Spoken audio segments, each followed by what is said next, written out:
essentially self-expression.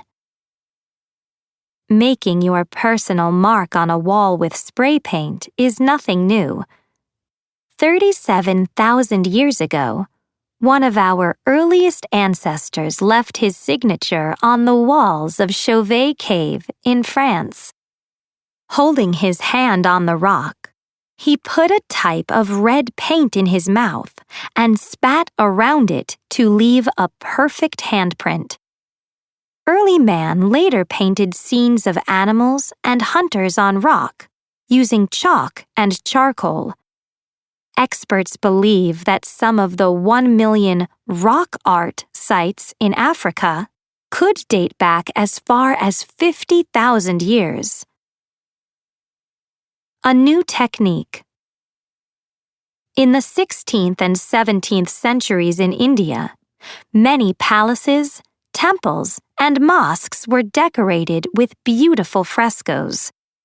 A fresco is a mural that is painted on walls and ceilings onto fresh, wet plaster. Painting onto wet plaster means that the paint dries into the material. Fresco is actually the Italian word for fresh, and in Europe, some of the most famous frescoes are found in Italy. For example, on the ceiling of the Sistine Chapel in Rome. Wall art as politics. Mexico is famous for its bright murals, full of people and life.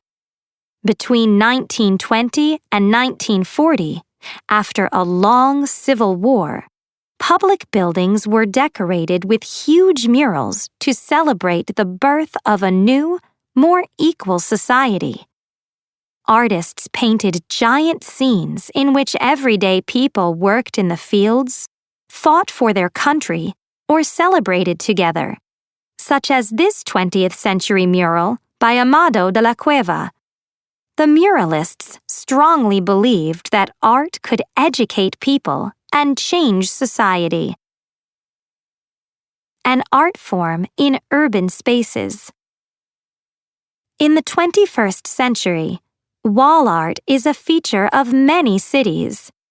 Some of it has a social or commercial message.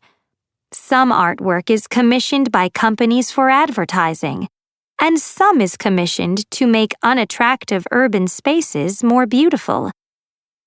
Covering walls with art adds color and humor to the environment and makes people feel better about where they live. In many ways, not much has changed about wall art since the Chauvet Cave in France. We are still beautifying our walls and telling the stories of our lives.